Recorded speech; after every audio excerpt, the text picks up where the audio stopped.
What's going on, everybody? Welcome to another episode of the EventMASTERS show. This is the show where every single week we take you on a transformational journey from event prof to event master, and we do so by bringing in some of the best in the world. This week's no different. Let's get into it. Welcome to the show, EventMASTERS. You need to listen to this if you want to throw bigger and better events. Learn how to monetize and land bigger acts. Yeah, this is where you can learn how to do that. EventMASTERS. Welcome to EventMASTERS episode 20. Jesus, I can't count. 26, episode 26, my friends. And I'm excited about today, but before we get into talking all about hybrid events and all of those cool buzzwords that everybody's throwing around to boost their SEO. Anyways, before we get into all of that good stuff, got a couple announcements, couple, reminders, things that I got to ask because you don't do without me asking. Anyways, but make sure you follow us on all social medias at The Real EventMASTERS, okay? LinkedIn, Instagram, Facebook, YouTube, Spotify, Amazon, Apple, all of it. Download the podcast. Also, make sure you guys are texting into our community right below there, 407-214-5335. My friends, text me right now. I want to text, like I have my phone, it's charging, okay? Text me. Anyways, with all of that, you also notice co-host just disappeared again. So I don't know what I'm going to do with that boy. But anyways, nonetheless, I have a cool friend today to hang out with, talking hybrid events. So I will stop rambling. Okay, the show's not about me. So let's go ahead and bring up Jermaine Robinson and let's talk hybrid. What's up, my man? Hey, what's going on, man? Let's talk it. Well, before we talk hybrid, okay, we got to get it. Let's give the people a little bit of details about who you are, because we connected on LinkedIn, I believe. Yeah. And we chatted a little bit, and now we're here. So prior to the whole conversation on LinkedIn and all of that, who is Jermaine Robinson for the folks who haven't had the pleasure? Jermaine Robinson is a laid-back kind of guy. Production manager, been involved in media since about 2005. I have a beautiful wife, 3 girls, and a son, Jermaine Robinson Sr. Jr. And I better not be no senior. And I'm kind of a laid back guy, man. I stick to the industry as far as what I do. I'm not really, all of my hobbies are tied to the industry, learning, testing gear, doing all that good stuff. I love vacationing. If I could do it twice a month, I would. So that's me. I'm with you on that. The hobbies are all my career. Like it takes some weird people to be in our industry. I've always said this. And people ask me all the time, like, what do you do outside of work? I'm like, work. Yeah, learn about work. Trying to find out if this device works for the next day. Exactly. This is what I do in my spare time. I look at projection mapping videos. That's what I watch. I don't know. So how did you get, let's take it back though a little bit, just because I'm curious. How did you get into the whole production world, sight and sound, SiSo Pro? How do we get here? Oh, yeah. I got started in church, man. Started in church and was a part of the media team at church when we were freaking duplicating tapes and having the overhead projector with the little clear papers and stuff. So, yeah, I got involved in that. And so that kind of helped me figure out what pieces go where and what plugs into what, and and it also helped me figure out what a service or an event would kind of, how does that work, start, end, middle, finish, do this. That's kind of how I got started, and then I started liking it. I was into rap music a long time ago, and so I got to the point where I wanted to go to school for it. So I went to school for broadcast and communications, and that kind of got me on this industry of doing video production. Is what I really got started in, doing a lot of video production, and that's kind of what got me started into the live events and video production side of things, man. Got started in the church, got my feet wet, made a lot of mistakes, and living to tell about it. Hey, exactly. If it don't kill you, it makes you stronger. And I will be curious as to what some of those mistakes. So don't let me forget to loop back to that. Because, and I always said this. I say this a lot in events or shows or anything. You learn more from what not to do than what to do. Because me and you, Jermaine, we're going to win, and we're going to win differently. You know, Kelsey down there, she's going to win way differently than all of us, right? Patrick, who's watching this, he's going to win different, but we will all lose if we make the same mistakes. Yeah. So I'm gonna circle back to that. You don't get off that. But all right. So you started in the church, and now we fast forward to now. What kind of events and clientele are you working with right about now? Right now, I am in the mortgage and pharmaceutical fields. That's where I kind of really got. That's when I really start kicking butt, in my opinion. I start bringing my A game as far as what visually things look like in the event space, dealing with different vendors and shipping and all the hotels and all that stuff that, you know what I mean? So pharmaceutical and mortgage industry is kind of that's where I'm sitting at and bringing my talents there and trying to do the best. So that's where I'm sitting at right now. All right. Well, let's attack it that way. I spent a lot of time in the mortgage industry. I had to get out of it, but good Lord, I'm just saying, y'all mortgage people are a little slow moving for me. But, where I was going with that is like, let's break that down in what it means and what you're doing now. Because as we titled this, we're looking at production value when it comes to hybrid events and all of that. And as we were talking right before the show, I think people like me and you and most of this EventMASTERS community has a perspective and how we look at and approach hybrid events. And then we have our clients who are not event experts. So what are some of the things you're seeing as you're starting to work with these clients, especially in your world, where like how that gap where you see a certain thing when it comes to hybrid events and they are asking for a certain thing? Where are you seeing some of those mistakes, or what are some of these things that clients are just not getting right? Typically, when I get a call, I'm getting a call to be a production manager. Sometimes project manager, but I'm a production manager to where I'm working directly with the client as far as the event planner or the entrepreneur that's putting on this event. So I'm the liaison between them, the hotel, them, and the AV and all that stuff. So I play that critical role, and so I'm very I'm in some really good conversations and early stage conversations about what's possible at the hotel, what's not possible, and what the client wants.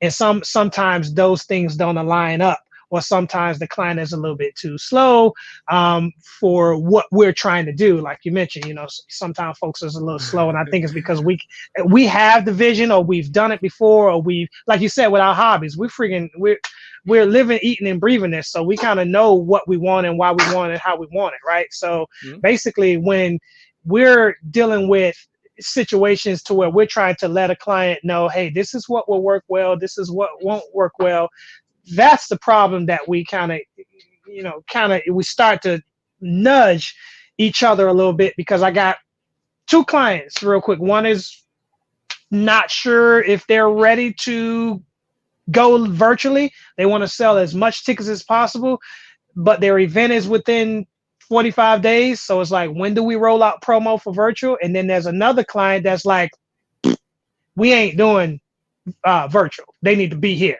So I'm dealing with two jobs. I'm like, okay, you're adamant about not doing it whatsoever, and you're like, I want to do it, but I don't know when to start promoting it. And so that's me. And right now, what's going on? The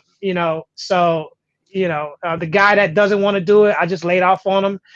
He got he's a little Jersey kid. So I was like, all right, bro, you don't want to do it. They need to be here, be in there. See, I'm like, cool.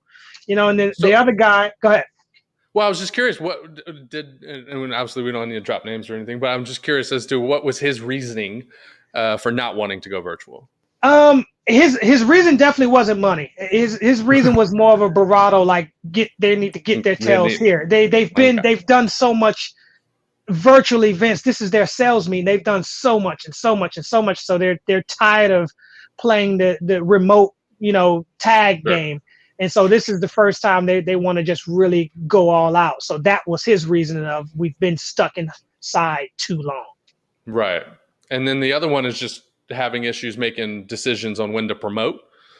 Because it's based on ticket sales, right? Because again, so when I'm with these conversations, I'm not like, hey, here's the pretty projector. I'm like way up there to where, hey, how can we make this the most valuable for you? And so his thing is like, okay, we've sold, let's say, take an odd number. We sold 300 tickets. We thought we were going to sell 600. It's 45 days out. What do we do? And so do we start selling virtual tickets too early so folks are going to stay home, or we wait? So you got to, and I'm way up there with the conversations, but I'm not in his bank account. So I'm like, right. I think you should have started it a long time ago. You start it when you roll out the event. The reason, and I was kind of curious in asking this because I hear it a lot too of like, well, I don't want to go virtual. Like, I don't want to promote my virtual too soon because people won't buy in-person tickets. Well, let me explain. If they choose not to come to your event, it's because they don't want to. Like, it's got nothing to do with like you haven't given them enough reason to come to your event. People live for in-person experiences. I don't care what anybody says. None of us want to be virtual. I firmly agree. Like, we all want to go back to hanging out, high-fiving, all meeting people at the bar. Like, everyone lives for that.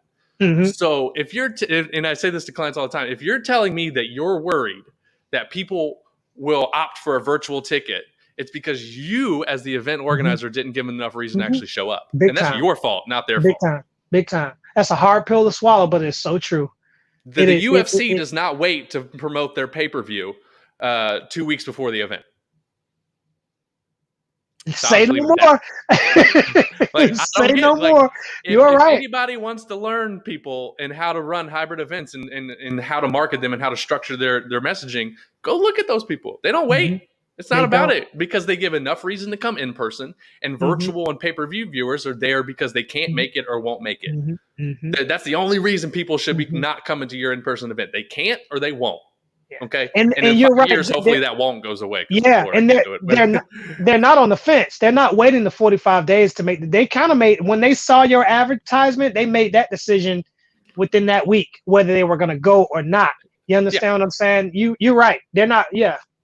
And so let's move into it then, because I think a lot of folks are now still trying to figure this out. Like you said, let's say they've made the decision to go virtual, and we can yell at them all day about making better decisions there, but people just put it out at the same time. But anyways, once they've made that decision, where I want to take this a little bit is into the production side of it, and how can we help make that virtual component or that hybrid element of your event, just as useful. It's not the same. It's not as valuable as the in-person, but just as useful. What are some of the ways that you are helping your clients who don't know anything about hybrid event production? What are some of the ways that you're helping them create better, engaging virtual elements? So I have a case point. It may be simple, but I mean, it streams off from the same conversation. The guy didn't know when he wants to promote. We're still in the talks with that.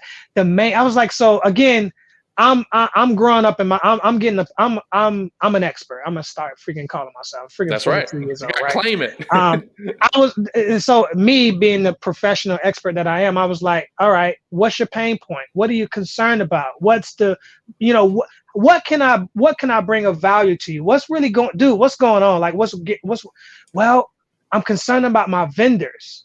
That was the main thing. He was concerned about having people pay to be vendors of booth rentals and then not having enough people there to make sales, which makes total sense. And so your platform, that platform came to mind because I'm like, okay, well, that's a no-brainer. If that's the only reason you're worrying about it, again, I'm trying to get him on the platform, which is another whole side of things. But that was his pain point, the vendors. So those are the things that we're doing a little bit different, is because we're trying to let them know that you can have your vendors, you can have advertisement, you can run ads. One event we did in June, the guy I was with, awesome guy, I am going to call his name, he's awesome, Michael Brown. We had ideas to roll advertisements or roll sponsorships doing so. Clients think it's really just a Zoom. They really don't know that it's like, bro, like, you ever watch TV? Yeah, okay. It's the same thing. I've said this on numerous shows. I'm like, guys, don't overcomplicate this. Someone came to me the other day. They were like, I'm having trouble trying to convince people to sponsor my virtual events. I'm like, you guys know the TV commercial market. is like 80 billion. And they don't even have half of the stuff we have at virtual event platforms to produce ROI for these sponsors. They get a commercial. They get a 30-second commercial on some TV show where chances are I'm on this thing anyways. And it's an $80 billion market. So the last thing I want to hear is people don't sponsor virtual booths or virtual events. And you're right. It's the educating the client to say, look, you know, your pain point, and I like how you said that the pain point is this is why I'm scared to do it or whatever it is. But then you as the expert come right back around and you have that objection handler that says, well, why don't we just take all of your in-person booths and also allow them to be on the virtual platform? And then that way they're getting traffic from both. It's like, and it just takes some, I think it takes education. It does.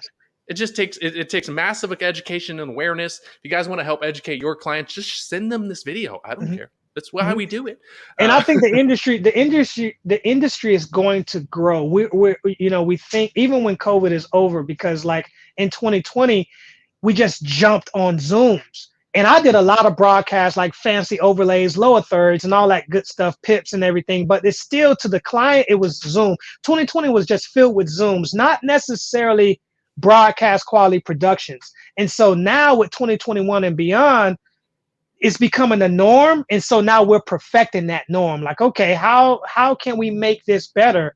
You know what I mean? Because it has to happen. You know what I mean? It's going to happen, but how can we make it better? And I think we gotta, with the clients, we got to relearn them. Like, hey, yeah, 2020, everyone just jumped on Zoom with a freaking suit and half pants and all that stuff. It was kind of haphazardly, but like, we are professionalizing this industry, and you need to jump on board. Right. It's everybody got slack last year because we understood everyone was learning. But like as we develop our own education, then we're gonna and attendees are going to expect higher produced events and higher production quality. And I think that's one big thing that we talk about on this show. That's why I wanted you on here, is just the mindset of shifting people into that, because they're so used to whipping out their webcam on Zoom and they're like, yep, I did a virtual event. But it's like, well, that's why people have a disdain for virtual events. It's like everyone's screaming like, hey, we're screen fatigued. I did a whole episode on the podcast on this. Like everyone's complaining it's screen fatigue. People don't want to go to virtual events, but I'm on this 7 hours a day and I'm on my computer another 4. And then I'm going to get off of this and I'm going to go watch Netflix. So it's not screens, it's your event. It's your production quality. And so I want to touch on some of that production quality. What are some of the things that, let's say they are moving into this and they haven't professionalized their quality. What are some of the tips, tricks, pieces of advice, things to think about when they're moving into a hybrid that will help them with that production quality? I know it's again another simple work the camera, pay attention to the camera. I think that are we talking about doing hybrid events and we're talking more about what to do virtually, or you're just talking about hybrid events let's all together? We'll talk about more on the production video side of a hybrid event. Okay. Yeah, having the client work the camera. I've said that so many times. They're on stage, they're looking at the sea of people, but they don't have to always look in the camera, but look in the direction of the camera, kind of work the stage a little bit. I'm also talking to the clients. Again, we talked about advertising. So for instance, we had a few companies for this event in June that the client was like, they couldn't come, right?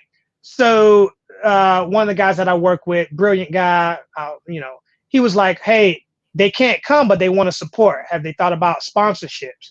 So you had one price where they could just buy a sponsorship. We'll put together a slideshow with a little small voiceover to roll as video, or they can do their own video commercial and send it to us. So that was another thing that we added to the video production process side of things. So that way, people on the opposite end of the airwaves, they can actually see some advertisements, some sponsors, some interactivity, and the client can feel that they're, I'm getting paid to run this ad that I would have never ran it, because we run it during breaks. We run it during, if there's a goof up in the live show. There's so many places that we can run these ads. So that's one of the things that I'm throwing out there to a lot of folks that are doing video production and also doing the streaming. And another thing, I'm not going to belabor it well, is people are doing hybrid events and they either have a problem with streaming or they say, hey, let's stream it. But a lot of folks aren't thinking about that stream and taking that freaking 2-day show and making 6 months worth of social media content with it. So one of the sales is I'm trying to do, I'm like, hey, we can stream this, and I know you don't care because it's, you know, you don't have a lot of people, whatever, but I'm like, we got the cameras here. We might as well just work out a deal where we can freaking edit this thing, send your general session speakers a video that they can put on social media, cut up their stuff, do the whole Gary V thing where you freaking got a 45-minute video and you got freaking, I don't know, 10 5-minute cuts to it. So that's another add on to what we're trying to do in video production too. Yeah, and that's an amazing thing that I think only a few of us are actually talking about here, is that repurposing of the content. Like, I will do an entire virtual event, and I've told my own team this, even with you can ask my team on the last event we just did.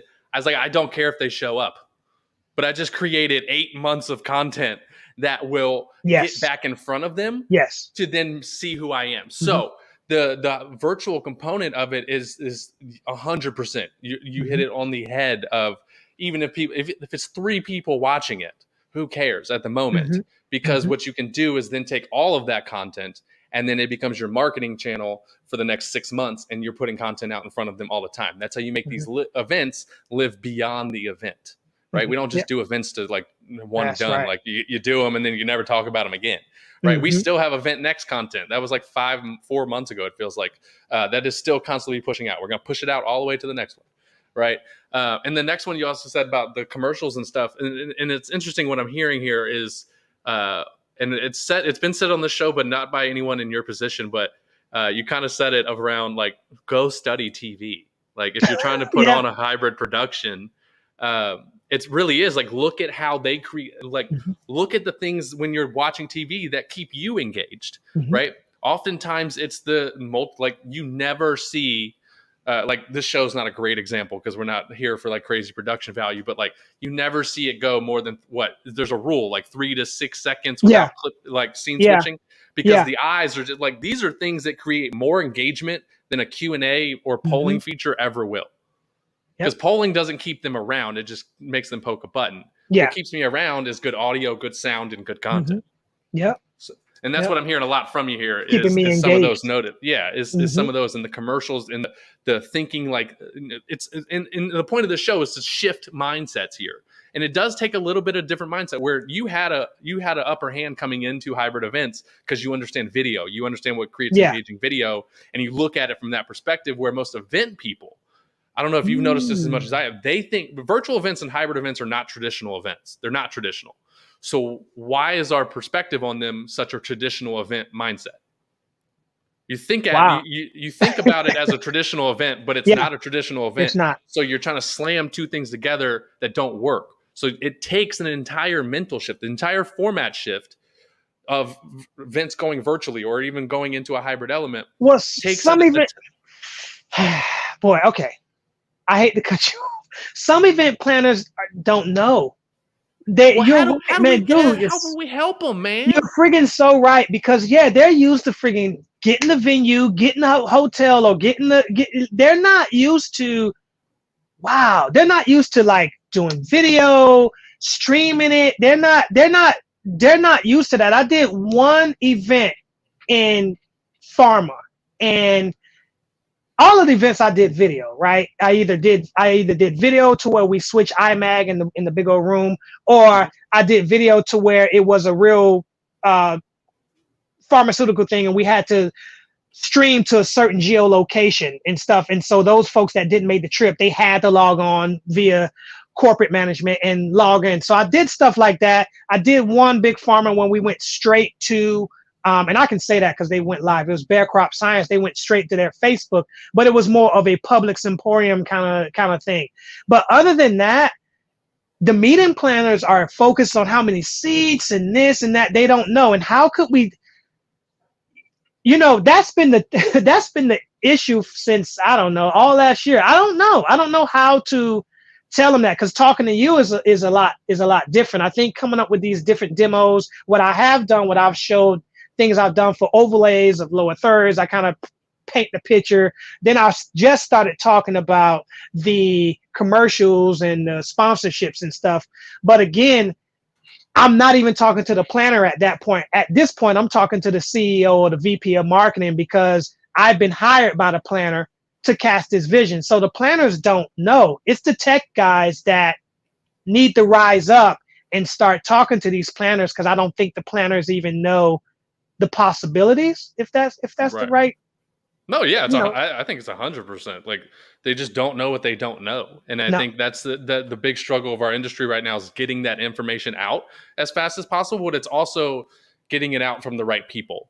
So it's the whole mindset of, like, anybody could talk hybrid events, but who's doing it? Like, always audit the people that you're listening to and listening to. Yeah, that's where I meant to said listening to, because it needs to come from people who aren't just thinking about it traditionally, or trying to put their event spin or event perspective on a non-event kind of vehicle. Because video streaming has nothing to do with events. And all the engagement tools really don't rely on any skills you have as an event planner. That's true. Except for like creating content, because that's what's obviously being. But outside of that, everything else is different. Everything else is different. Every logistical thing you figure out in person is completely. You have to figure out it's been replaced with something virtually. It has been replaced. And I did a commencement. I did a graduation, a master's ceremony graduation in Chicago. The guy that did the big speech, he was remote from Zoom. So we had a freaking graduation outdoors with a stage, and it was like a backwards hybrid, right? Because everyone that was doing presentations were not there. It was the students there, some of the faculty. We had one or two people at the podium, but like the bulk of the like keynote people were like on Zoom. It was, and so the planner just really turned it over to me, because that's just what I normally do. Right. So I'm grateful to have done it. But again, yes, I'm having to work time and time with the clients. I mean, 3 meetings with you turn into 6 meetings with a client just to paint the vision, just to kind of like, you see, this is possible. You know what I mean? So yeah, I think having a conversation over and over again and trying to bring some visuals, a lookbook, if you will, to show them what's even possible, and listening to them, because I mean, they're telling you it's only one thing that's bothering them. Like with the guy, they're telling you what they want, so we need to just be there for a solution. Yeah, absolutely. So tech folks, okay, you've been hiding behind the scenes for years. All right, this is your time to step up and educate some folks. And then I think it also is, like I said, audit who you're listening to. I've been watching, I studied The Voice over a YouTube concert on how to create an engaging, basically digital concert. That's all The Voice is. And I've studied those, and that's who I'm learning from. So it's not always about learning from event people right now. If you're trying to go hybrid, look at the tech folks, look at the video production world, look at the people who have been doing this the entire time. Like it's almost like event people are trying to recreate the wheel. I'm like, yeah, hybrid events are new and we have to learn all of this stuff. But like, you can literally just watch the Super Bowl, or the UFC fight, or The Voice, or America's Got Talent, or any of these. Any talk show. Go watch Ellen. That is a hybrid event, and they've been doing it for a long time. I don't feel bad, because 2 days ago I was watching a commercial. I'm coming up with these different video productions. I was like, I start writing. Oh, the person said this. The person said that. Oh, I start freaking. That's why I say that people like, what's your hobby? I'm like, I'm watching the commercial, kind of taking notes, because I like the commercial and I want to know what makes me like it. So I'm kind of freaking taking notes. I was watching a digital concert and I literally counted how many times. This is how creepy I am. I literally counted how many times the artist looked at the camera. I was like, because you said, you go back to your point around it. It's just like, if you want to create engaging virtual events and hybrid, it's not always about the features. It's look at the camera. Like, when you're talking to the crowd and you're out doing this and be like, hey, live stream viewers, what's up? Right? Just talk to them. Ain't that hard? Don't gotta complicate it, right? and it's funny when you watch things like The Voice. When you watch things like The Voice, it's funny. The MCs and everyone, they only look at the cameras. True. Right? Because the in-person crowd has all the other engagement factors that are building it up. But what they don't have is like the crowd to artist connection, which in person has. So you've always noticed like a TV host, like this is little things I read down. Carson Daly never looks away from the camera when he's hosting The Voice. Wow. You ever like, and these are little things that I pick up on. Like that. I haven't paid attention to that. And so when you start to throw those elements into your hybrid events, right now you've started to increase the production value and the quality and the engagement factor. I didn't mean to hijack your show, but I'm just saying. No, this. You know, man, folks, you get like-minded people, man. We can go at it. These shows are just natural conversations and they flow. So I love it. So with that being said, I don't want to waste any more of your time, take it up anymore. So I want to wrap this up, my man, with like, what is 1, 2, maybe 3, if you got it. Like what I always like to end the show with, not only where can we find you, but we'll get that. But 1 or 2 things to leave the people with. Let's focus it in on hybrid production today. I did do a note for those people. Okay. I really need to physically. Let's see.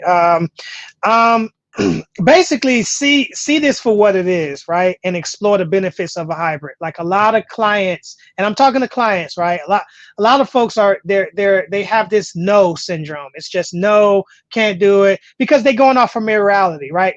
Realize it's freaking COVID. Realize they're still talking about this Delta variant. So get your butt in the game. Be like, just say, hey, I only got $3,000. Like, don't tell me anything more than $3,000 and I'll do this. Not saying that that's a high or low budget, but just tell us that we can do it and give us our limits and let us wow you. That I think, because that's the part they think about money and all that stuff. So just say, hey, here's the budget. Show me something and let us show you what's possible, because we're talking so much to try to get you to believe instead of being able to get a budget and show it. That's a big one. I actually like that.